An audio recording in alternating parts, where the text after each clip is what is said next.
Hello, Bob Rietfeld here, preaching and teaching minister of the Spring Hill Christian Church of rural Oak Lockney, Georgia. And welcome to another lesson in the studying of prophecy and how it relates to the second coming of Christ.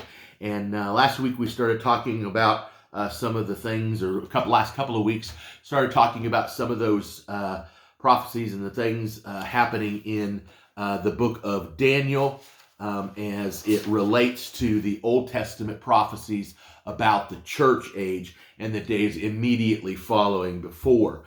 We talked about Daniel chapter 2, Daniel chapters 7, 8, and a little bit of Daniel chapter 9. And today we're going to be talking about the last revelation to Daniel of things to come. And these are found in chapters 10 through 12 of the book of Daniel. This last vision was given to Daniel 2 years after the Jews returned to Palestine, about 534 BC. God lifted the veil and showed Daniel some realities of the unseen world. Conflicts going on between superhuman intelligences, good and bad, in an effort to control the movements of nations, some of them seeking to protect God's people. Chapters 10 through 12 relates the story or the events of Israel's history that would take place under the Ptolemies and Seleucids. And as chapter 10 begins, an angel dressed in pure white linen, his face giving off blinding flashes and lightning, comes to speak with Daniel. And in Daniel chapter 10, verses 10 through 14, the angel explains that he was sent by God the moment Daniel began to pray. But he was hindered or detained by this mighty demon who overrules the kingdom of Persia. And after 21 days, Michael, the guardian angel of Israel, came to help, and the angel resumed his mission to Daniel as soon as it was safe to leave. Good angels also have a job of influencing the kings of Persia. The angel then announces that he has come to announce what will happen in the latter days of the Mosaic covenant, though those latter days are still a number of years away. We have here a rare glimpse of the behind the scenes of world history and the spiritual forces that are at work. One angel helps another angel. It's an example of how God's will is done in heaven. Daniel 10 verses 15 through 21 tells us how the angel helped Daniel to recover. He was severely affected by what he saw, so that he was ready to receive the message from God. The angel indicates that he will continue his conquest and rule over the demonic influences behind the king of Persia. And after that, he will conquer and rule the demon angel who will be influencing the empire of Greece, so that the kingdom too fulfills God's purposes. Before he leaves, the angel tells Daniel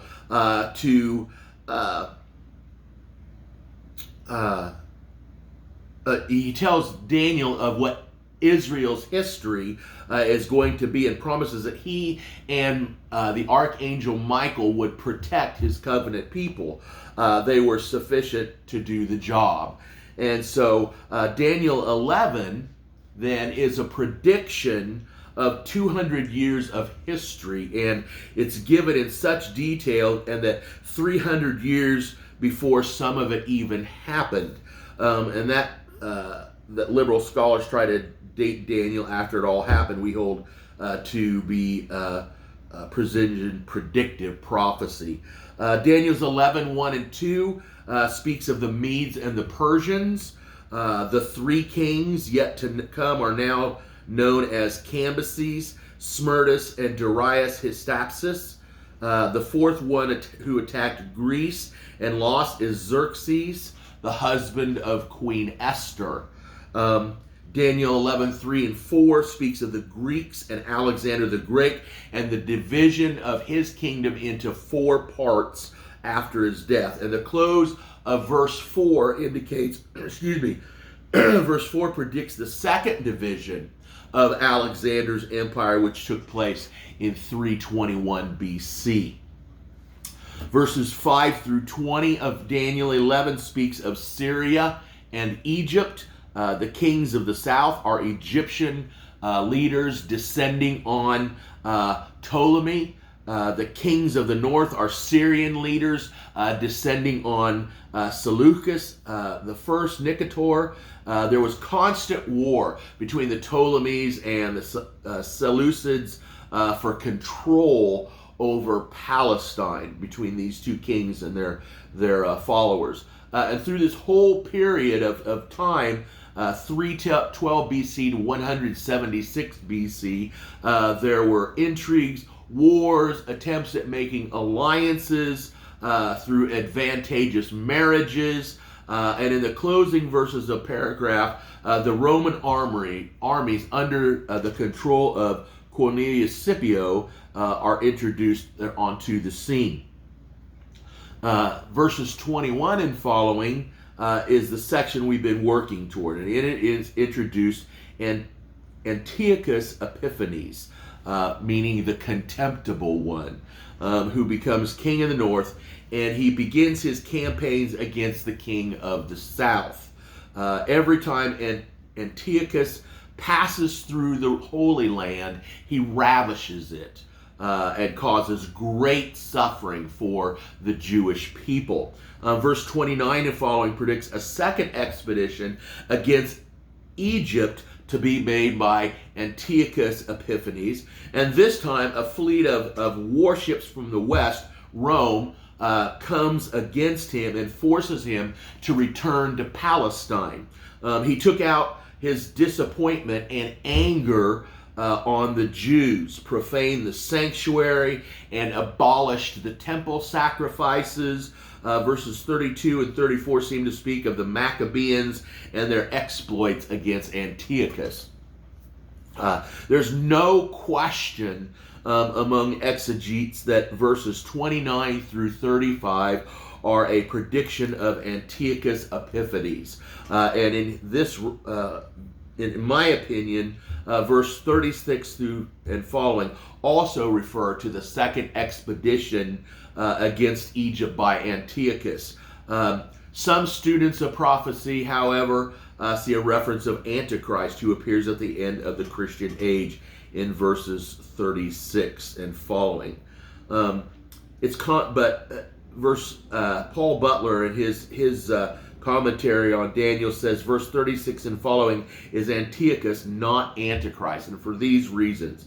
It's contrary to sound principles of contextual exegesis to suppose that in a continuous description without any indication whatever of a change of subject, part should refer to one person, Antiochus, and part to another, Antichrist. Secondly, there would be no purpose served for Daniel to predict for the Jews of the captivity, the machinations of some Antichrist whose deeds 25 years hence would have no relationship whatever to their present predicament or their future hope for a messianic deliverance. And then finally, this king cannot be the little horn of Daniel, of Daniel's fourth kingdom, Daniel 7, for it evidently grew out of the he-goat, in other words, Greece. Antiochus Epiphanes did despise the gods of his fathers and honored the gods of war. Jerome, in his commentary on Daniel, was the first to show the historical fulfillment of the predictions thus far studied in Daniel chapter 11. Daniel 11, 40 through 45 seems to speak of a third expedition against Egypt, though we must admit that such a third expedition is not recorded by secular historians. While on that expedition, news comes from Parthia and Armenia as of a revolt, and Antiochus has set out to put it to rest, to put it down. Lysias was left behind to depopulate Judea, but Lysias was defeated by the Maccabeans, first at Emmaus, then at Bethzer, and on the 25th of December, 165 BC, the temple was rededicated. Early the next year, 164 BC, having been foiled in his attempt in the north, Antiochus Epiphanes died. Daniel chapter 12, verses 1 through 3, concludes the prophecy that was begun back in chapter 11, verses 21 and following, concerning Antiochus Epiphanes. Daniel is encouraged to take heart, for Michael will be watching over Israel in those troubles times under Antiochus. There's also a word to Jacob, Israel, to be faithful in those times of persecution. For those who remain true to God will be delivered or saved and will be included in the resurrection of the righteous. No, the ones who are delivered are those whose names are in the book of life. In other words, not all Jews, just those who are righteous. There's also a promise of reward to the faithful, those who are wise, faithful to God during the persecution, and who turn their brethren to righteousness, living will shine like stars forever after the resurrection. In verses 4 through 13 of Daniel chapter 12, we have the final instruction and explanations given to Daniel. In verse 4, Daniel's told to preserve the vision. In other words, shut it up and seal it, so people in the future could study it and therefore become wise. In the future, after Daniel's time, when people were suffering, they could turn to Daniel's prophecy and come to understand God's purpose. Many will run to and fro, searching the prophecy through, and knowledge will be increased as a result. A study of Daniel in the days of Antiochus will help the faithful Jews to remain true to God.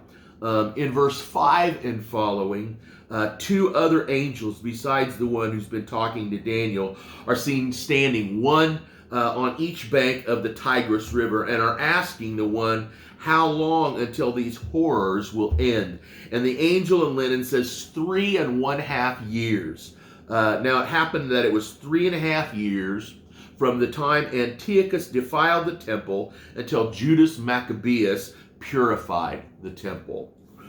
Daniel didn't understand what it all meant, so he asked for an explanation, verses 8 through 13. The angel tells Daniel to return to his earthly labors, go in peace, and to trust God. And all that God wills to be revealed has been revealed, but it is sufficient to guide and help people understand God's purposes.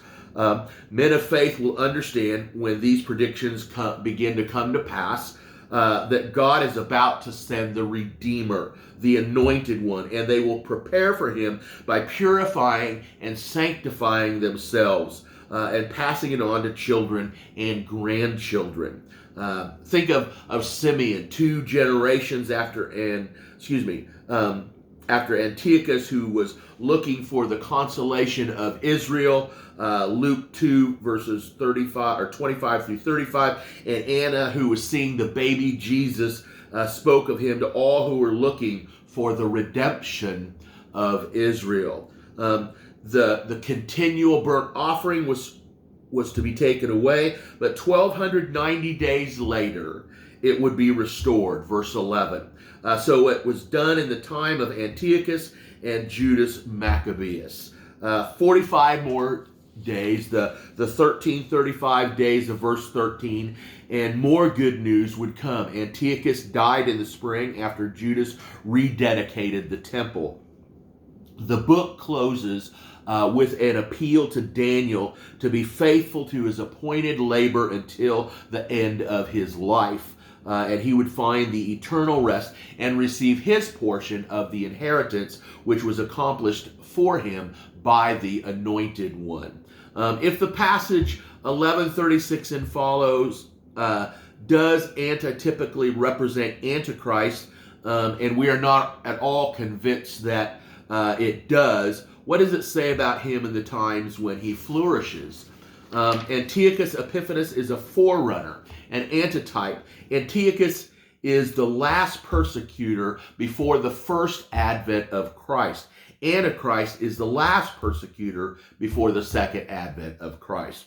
Antichrist will do something in Palestine, perhaps even stopping the temple worship, and 2 Thessalonians 2:18 is often appealed to as proof, just as Antiochus did, and as did the Romans in AD 70, and as the Mohammedans before him. Palestine is thus made the scene of the world's last battle. Antichrist is opposed to God's people, Jews or Christians. Antichrist is attacked by one from the earth, one from the south, one from the north, one from the south, and one from the east.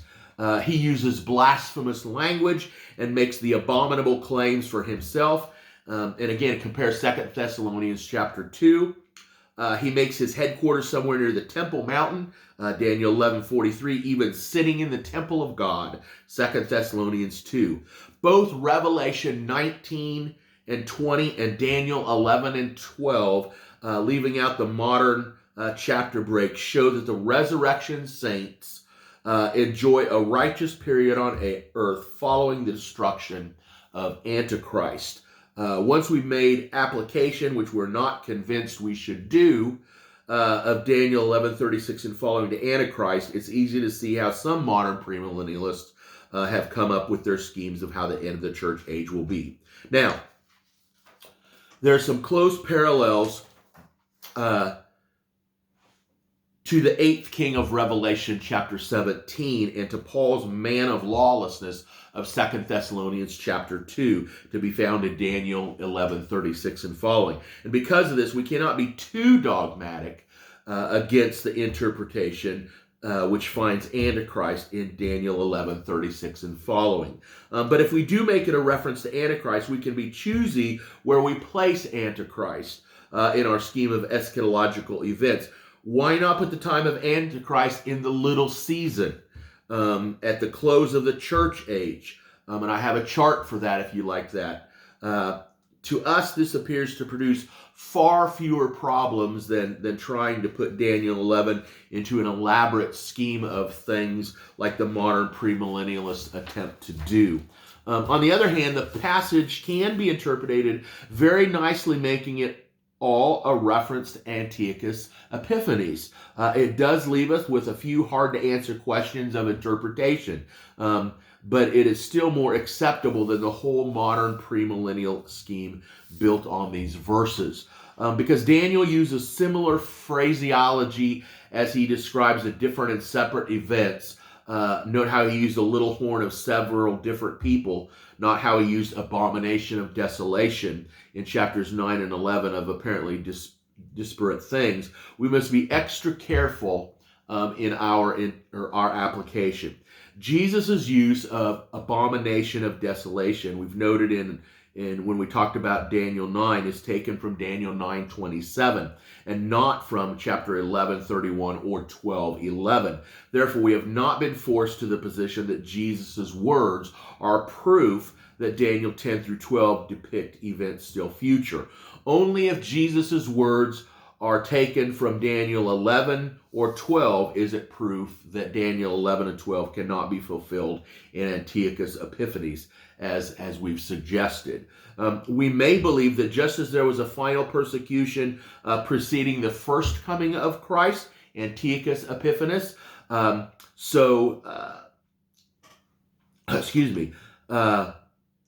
there is a final persecution of by Antichrist that precedes the second coming, without having to find the latter idea taught in 11:2 through 12:3. The futuristic viewpoint leaves unanswered a multitude of different questions. One of those questions is as to why the prophecy would jump over 2,000 years already of history without making any reference to such great events as the first event of Christ, or to the destruction of Jerusalem in 70 AD by the Romans. There's also the slaughter of 6 million Jews by Hitler, which certainly was a time of trouble for Jacob, or thus Israel.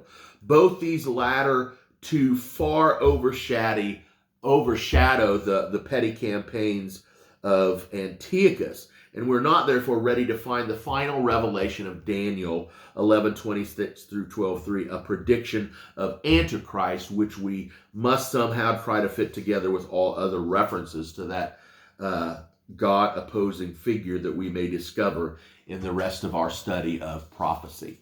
I hope that you have enjoyed this lesson as much as I have enjoyed presenting it to you. We're starting to get into deep here, so you're going to need to do some research and some study, some comparison. If you want a copy of anything from me, just give me an email at dr.rietveld@gmail.com, and I will be more than happy to reply to that email message with attachments. I hope you have a great rest of the week, and may God bless you.